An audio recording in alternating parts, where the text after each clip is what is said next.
Hello students, welcome back to Sapphire Blue Chem Spark. Let us start our today's session, the chapter Periodic Classification of Elements. So previous session Mendeleev's periodic table, modern periodic table discuss பண்ணோம். அதை base பண்ணி NEET கொஸ்டின்ஸும் discuss பண்ணோம். So இன்னைக்கு செஷனில் நாம் periodic டேபிளோட advantages என்ன அப்படின்றத discuss பண்ண போகிறோம். அதே போல் ஹைட்ரஜனோட பொசிஷன், ரேர் கேஸஸோட பொசிஷனையும் டிஸ்கஸ் பண்ணலாம். Following that metal, non metal and metalloids, then alloys இவங்களையும் டிஸ்கஸ் பண்ண போகிறோம். So let us first of all consider the advantages of modern periodic table. இந்த அட்வான்டேஜஸ் ஆக்சுவலாக எதிலிருந்து நாம கம்பேர் பண்ணி எடுக்கிறோம்னா Mendeleev periodic table. Mendeleev periodic டேபிளில் இருக்கக்கூடிய ஷார்ட் கமிங்ஸ் எல்லாமே மாடர்ன் பீரியாடிக் டேபிளில் ரெக்டிஃபை ஆகிடும். மெண்டலீவ் பீரியாடிக் டேபிளோட ஷார்ட் கமிங் என்னன்னா ஐசோடோப்ஸ். ஐசோடோப்ஸ்னா டிஃபரண்ட் அட்டாமிக் வெயிட் இருக்கும், ஆனால் அட்டாமிக் நம்பர் சேம்னு சொல்லுவோம். அப்போ மெண்டலீவ் பீரியாடிக் டேபிள் அட்டாமிக் வெயிட்டை பேஸ் பண்ணி அரேஞ்ச் பண்ணுற போது தென் எல்லா ஐசோடோப்ஸுக்கும் நாம அங்கே ஸ்பேஸ் ப்ரொவைட் பண்ணுற மாதிரி இருக்கும்.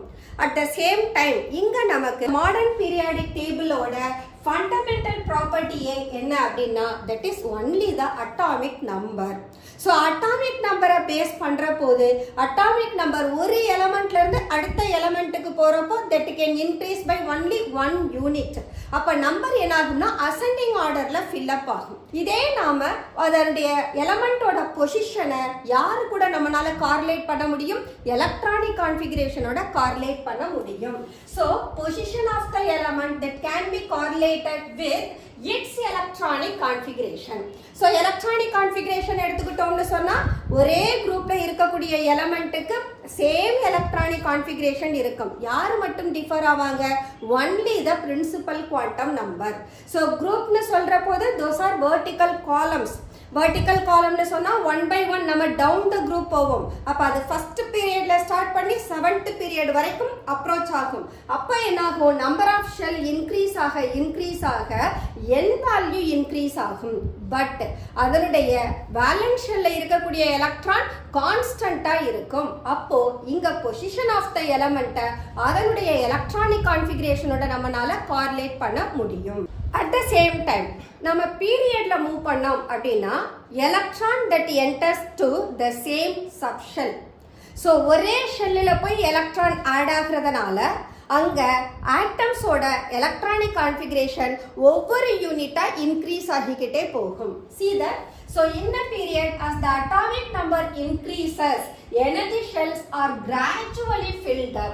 Gradually filled up na for example லித்தியம்ல இருந்து நம்ம நியான் எடுத்துக்கிட்டோம்னா லித்தியம் அட்டாமிக் நம்பர் 3ன்னு ஸ்டார்ட் ஆகும், நியான் 10ன்னு கம்ப்ளீட் ஆகும். அப்ப இங்க ஒரே ஷெல்லுல எலக்ட்ரான் ரிப்பீட்டடா 1 by 1 இன்க்ரீஸ் ஆகிக்கிட்டே போகும்.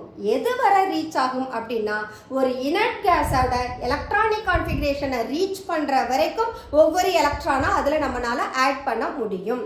அப்போ பீரியட்ல போற போது the energy shells are gradually filled up எது வரைக்கும் till inert gas configuration is reached. The next one we can say இந்த periodic tableல இருக்கக்கூடிய group element நம்மனால ஈஸியா ரிமெம்பர் பண்ண முடியும். ஏன்னு கேட்டா they have their same electronic configuration. அந்த பீரியட் நம்பரை பொறுத்து we can able to write what about its electronic configuration and the elements that belong to the group அதையும் ரிமெம்பர் பண்ண முடியும். பீரியட்ல இருக்கக்கூடிய எலமெண்ட்டை நாம S பிளாக், D பிளாக், தென் P பிளாக்னு கிளாசிஃபை பண்றதுனால பீரியட்ல வர்ற போது S பிளாக்ல எத்தனை எலமெண்ட், என்னென்ன எலமெண்ட் வரும், D பிளாக்ல எந்த எலமெண்ட்ல இருந்து எந்த எலமெண்ட் வர போகுது, P பிளாக்ல எந்த எலமெண்ட்ல ஸ்டார்ட் ஆகி எந்த எலமெண்ட்ல முடியுதுன்றத பீரியட் வைஸ் ஆகும் நம்மளால ரிமெம்பர் பண்ண முடியும், குரூப் வைஸ் ஆகும் ஞாபகம் வச்சுக்க முடியும். அப்போ this periodic table is easy to remember and reproduce. At the same time each group is an independent group. ஒவ்வொரு குரூப்பும் தனித்தனியா இருக்கும். ஏன்னு கேட்டா their properties are very close to one another. இவங்க ஃபர்ஸ்ட் குரூப்போட ப்ராப்பர்ட்டியை we can compare with the second group and the successive group. ஏன் நாம இதை இண்டிபெண்டன்ட் குரூப் அப்படின்னு சொல்றோம்னா அவங்களுடைய வேலன்ஷியல் எலக்ட்ரான் சேமா இருக்கும், அப்ப கெமிக்கல் ப்ராப்பர்ட்டிஸ் சேமா இருக்கும். அதனால தான் we are saying each group is an independent group because of its similar electronic configuration. Position of isotopes of an element is justified. ஏன் நம்ம ஐசோடோப்போட பொசிஷனை ஜஸ்டிஃபை ஆகுதுன்னு சொல்றோம்னா because isotopes they have same atomic number but different atomic wait.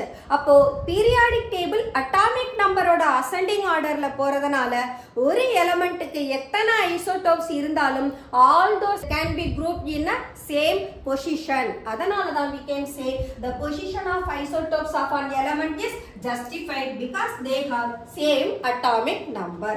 And then the position of the eighth group is also justified.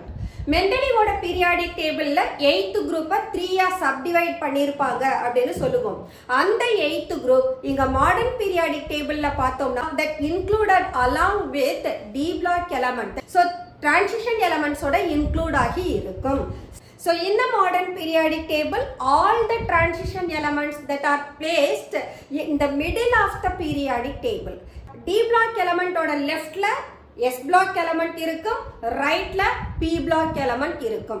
Transition element ஓட property S block elementக்கும் P block elementக்கும் intermediate இருக்கிறதுனால those are just brought in between of a left portion and the right portion of the periodic table. The next one, the table completely separates metal from non-metal. நாம periodic டேபிள பார்த்தோம்னா left extreme ஃபுல்லா metal சொல்லலாம், Appar right corner அதுல தான் நான் metal present ஆகி இருக்கும். அப்ப the periodic table mostly covered by metals only. அதுல நான் மெட்டல்னு பார்த்தோம்னா almost about 15 elements only found to be non-metal. மற்ற எல்லாருமே மெட்டல்ஸா மட்டும்தான் இருப்பாங்க. ஸோ இந்த மெட்டல் நான் மெட்டல் மெட்டலாய்ட் இவங்க எல்லாரும் ஒரே ஒரு பிளாக்ல பிரசன்ட் ஆயிருப்பாங்க. அந்த பிளாக் தான் நமக்கு P block element. So the table completely separates metal from the non-metal. So which are present in right corners of the periodic table. The next one, the position of interchanged element. In Mendeleev periodic table, அங்க atomic வெயிட்டோட ascending ஆர்டர்ல எழுதுற போது very few of the element reverse பண்ணிருப்பாங்க. என்ன justification கொடுத்திருப்பாங்க? because the properties of those elements are similar to that particular group. அதனால atomic wait sometimes அது ராங்கா கூட இருக்கலாம். that's why it is placed based on their property னு சொல்லிருப்பாங்க. so அந்த ஷார்ட்கமிங்ஸும் இந்த மாடர்ன் பீரியாடிக் டேபிள்ல ஜஸ்டிஃபை ஆகி இருக்கும் because this table is arrived in the ascending order of atomic number. so the position of interchanged element like tellurium and iodine and the F block elements also justified. F block element எங்க place பண்ணிருப்போம்? Modern periodic டேபிளோட பாட்டம்ல place பண்ணிருப்போம். அதுக்கு என்ன reason சொன்னோம்? because all those F block elements that belong to 6th period and 7th period but group number 3rd ஆ இருக்கும். so 3rd groupல present ஆகிற 4F series and 5F series அவங்கள செப்பரேட்டா எடுத்து periodic டேபிளோட பாட்டம்ல place பண்ணிருப்போம். so in the modern periodic table the position of F block elements also justified. so these are the advantages of the modern periodic table. In the modern periodic table, when I discuss about the position of hydrogen, hydrogen periodic table oda center la place பண்ணிருப்பாங்க. Hydrogen it has only one electron in its shell. அந்த electron தான் அதோட valence ஷெல்லாவும் இருக்கும் and the part of the structure ஆவும் இருக்கும். so the hydrogen is the lightest, smallest and having the simplest electronic configuration and it is being the first element of the periodic table. so இங்க அதோட ஷெல்லுல ஒரே ஒரு electron இருக்கிறதுனால alkali metals ஓட place பண்ணலாம். ஏன்னா alkali metals-க்கும் they have only one electron in its valence shell. alkali metalன்ற போது those are lithium, sodium, potassium, rubidium, cesium and francium. all these elements they have only one electron in its valence shell. அப்ப அதோட வேலன்சியும் நமக்கு ஒன்று தான். So alkali metals போலவே ஹைட்ரஜனுக்கும் valence ஷெல்ல ஒரு electron இருக்கிறதுனால that can be placed along with the alkali metal. அப்போ இந்த அல்கலி மெட்டல் மாதிரியே ஹைட்ரஜனும் ஒரு எலக்ட்ரானை லூஸ் பண்ணி that can make H+ ion. At the same time இந்த ஹைட்ரஜனோட ப்ராப்பர்ட்டி பார்த்தீங்கன்னா it is a gaseous one. But alkali metals are solid. அதான் இந்த ஹைட்ரஜன் ஹாலோஜன்ஸ் போல கேஸா பிரசன்ட் ஆகியிருக்கு. ஸோ இதனுடைய property not only like alkali metal, இதனுடைய ப்ராப்பர்ட்டி ஹாலோஜன்ஸ் போலவும் இருக்கும். இப்போ ஹாலோஜன் எடுத்துக்கிட்டோம்னா halogen that can gain 1 electron. அதே போல hydrogen also can gain 1 electron. அப்ப ஹாலோஜன் எல்லாமே எப்படி ஹாலைடு அயானா மாறுதோ similarly hydrogen becomes hydride ion. அப்போ hydrogen that can lose electron to form H+ ion like alkali metal, or hydrogen that can gain electron and can form hydride ion like halogens. அப்போ hydrogen அதனுடைய ப்ராப்பர்ட்டியை பார்த்தோம்னா that behave both like alkali metal as well as halogens. அதனால தான் ஹைட்ரஜனை என்ன பண்ணியிருப்பாங்க, alkali கூடவும் சேர்க்காம ஹாலோஜன் ஃபேமிலிலையும் சேர்க்காம நடுவுல பிளேஸ் பண்ணியிருப்பாங்க. But till date position of hydrogen is under argument as well as under the debate only. அதுக்காகவே position of hydrogen என்ன சொல்லுவாங்கன்னா because of its the unique behavior of hydrogen that occupied an anomalous position in its modern periodic table அப்படின்னும் சொல்லலாம். So we can find hydrogen is lightest, smallest and the first element. இதோட electronic configuration போனோம்னா it has only one electron in its valence shell and it occupies unique position in the periodic table. இது யார போல behave பண்ணும், alkali metal as well as halogen.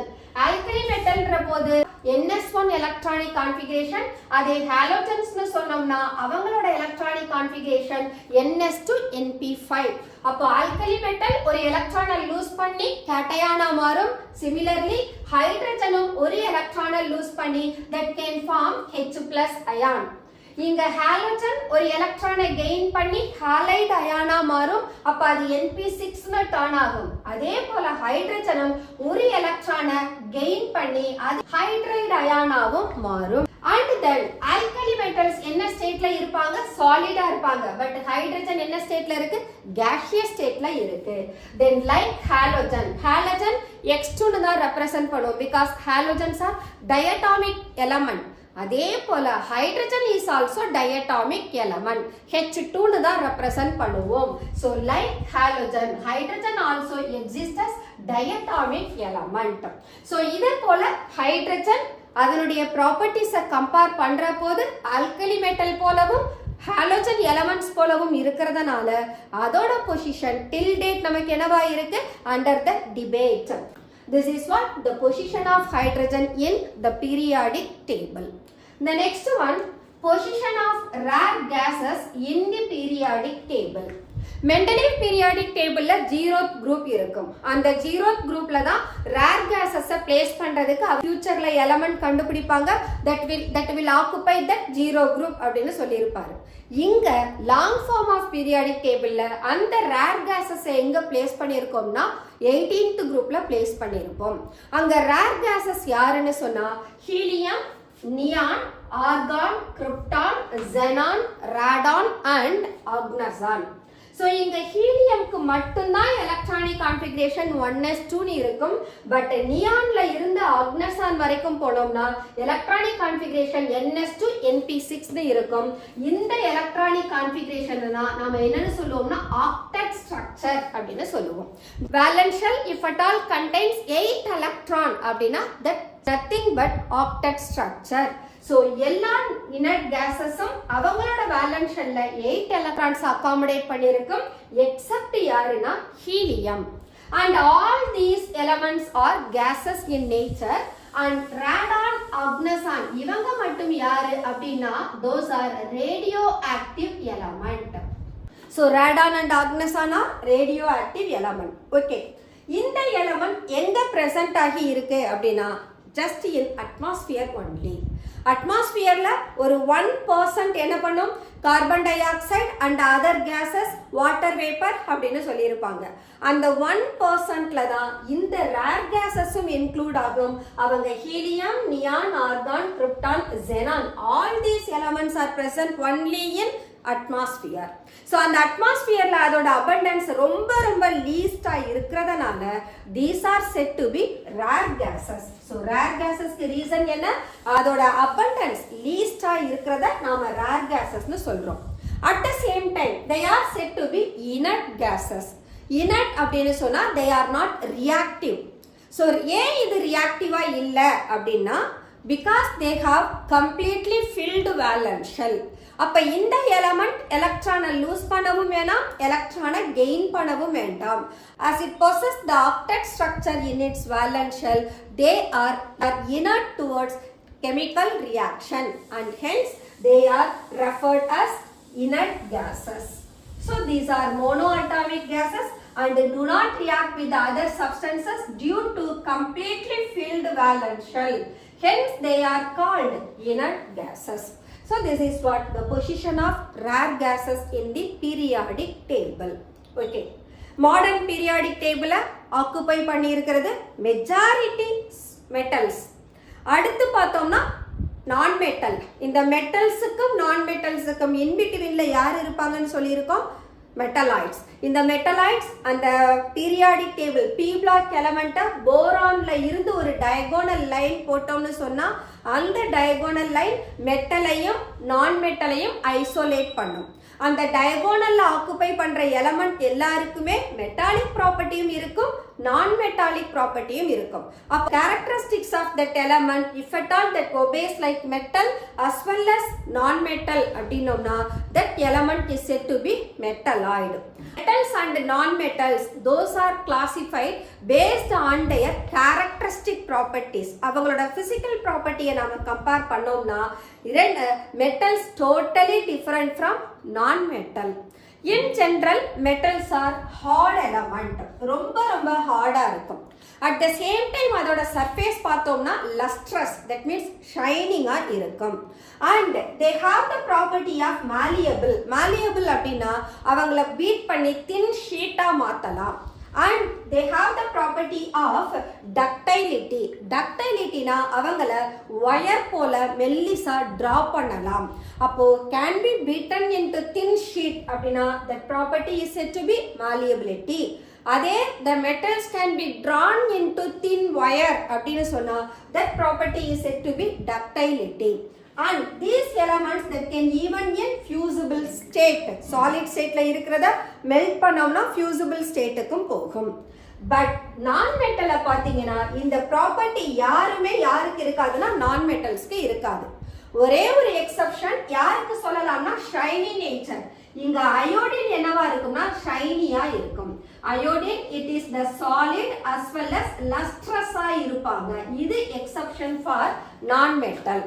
Then மெட்டலோட இன்னொரு property என்ன அப்படின்னா they are good conductors of heat and electricity. ஹீட்டையும் conduct பண்ணும், எலக்ட்ரிசிட்டியையும் கண்டக்ட் பண்ணும். But non metals are bad conductors of heat and electricity. அங்கேயும் எக்ஸெப்ஷன் ஒருத்தவங்க இருக்காங்க, that is graphite. Non metals do not conduct heat and electricity except யாரு, graphite. The next one, இங்க metals எல்லாருமே எந்தெந்த பிளாக்ல பிரசன்ட் ஆகியிருக்காங்கன்னா S black.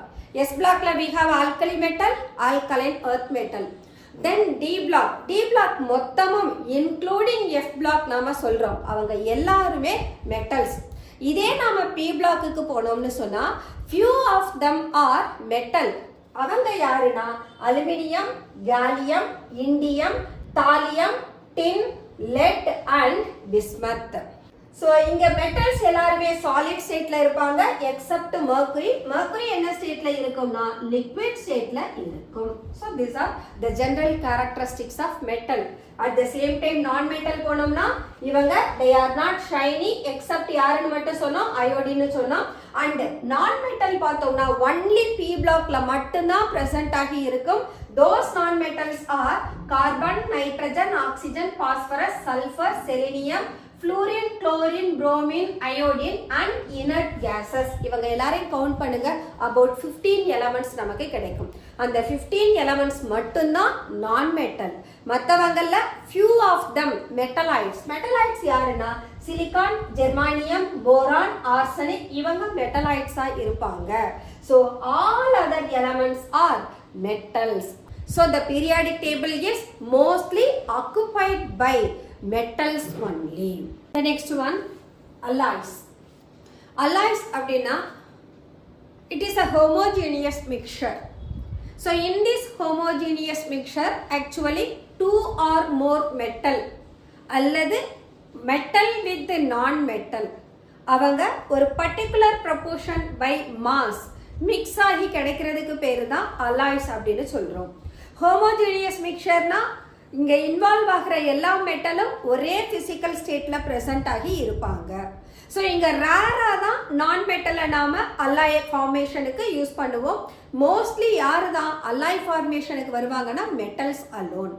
So alloys are the homogeneous mixture of two or more metals. இரண்டு அல்லது அதற்கு மேற்பட்ட உலோகங்கள் ஒன்னா ஹோமோஜீனியஸ் மிக்சரா ஃபார்ம் ஆகலாம் அல்லது மெட்டல் அண்ட் நான் metal in a definite proportion by mass. இங்க எடுத்துக்கக்கூடிய மெட்டல்ஸ் அல்லது நான் மெட்டல் என்ன ஸ்டேட்ல இருக்கணும்னா ஃபியூசிபிள் ஸ்டேட், மோல்டன் ஸ்டேட்ல இருக்கணும். ஸோ மோல்டன் ஸ்டேட்ல இருக்கக்கூடிய மெட்டல்ஸையோ அல்லது ஒரு மெட்டல் வித் நான் மெட்டலையோ நாம ஒரு particular proportion by mass mix பண்ணோம்னா we are getting alloys. இந்த alloys actually olden days, that means before Christ 3500 அந்த டைம்லயே the people they used in the name of bronzeன்ற alloy very long back use பண்ணிருக்காங்க. அப்ப alloy அப்படின்றது it is not a latest one, it's a very old technique only. and nowadays நாம யூசுவலா metals அதோட pure ஸ்டேட்ல இல்லாம alloy ஃபார்ம்ல use பண்ணிட்டு இருக்கோம்.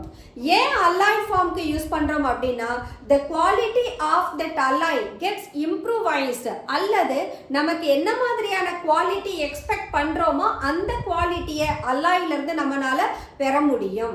அதனால தான் மோஸ்ட்லி பியூர் மெட்டல் ஸ்டேட்ல இருக்கிறத விட ஒரு மெட்டல் அதோட அல்லாயா நம்ம கன்வெர்ட் பண்ணி யூஸ் பண்ற போது the properties of those alloys gets enhanced. so nowadays most of the metals are used in the form of alloys. and இந்த alloys நாம two types ஆ classify பண்ணலாம். one ferrous alloys, the other one is non ferrous alloys. இந்த ferrous alloys எல்லாத்துலயுமே one of the element is compulsorily present. அவங்க யாருன்னா iron. iron is one of the metal that always present in ferrous alloys. at the same time non ferrous alloys அப்படினு சொன்னா இங்க யார் absent ஆகி இருப்பாங்க, absent of iron இருக்கும். இந்த ferrous alloyல compulsory யார் present ஆயிருப்பாங்க, the present of iron இருக்கும். so alloys are classified as ferrous and non ferrous alloys depends on the presence or the absence of iron metal. okay, what are the advantages of alloys? alloys do not get easily corroded. அப்படியே அது கரோட் ஆனாலும் very least extend தான் corrode ஆகும். இதுவே one of the best property for making alloys. So alloys do not get corroded, but even they get corroded அப்படின்னா அது ரொம்ப ரொம்ப லெஸ் எக்ஸ்டென்ட்டாக இருக்கும். then they are harder and stronger than pure metal. இப்போ நம்ம கோல்டு எடுத்தோம்னா கோல்ட டூ கேட்டகரிஸ்ல சொல்லுவாங்க. One is 24 carat, the other one is 22 carat. 24 carat அப்படின்றது pure gold, 24 carat pure gold அப்படின்னு சொல்லுவோம். at the same time ornamental gold என்ன சொல்லுவோம்னா it is said to be the gold mixed with the copper is called ornamental gold. இந்த ornamental gold எப்படி மீன் பண்ணுவோம்னா 22 carrot அப்படின்னு சொல்லுவோம். what do you mean by 22 carat and 24 carat?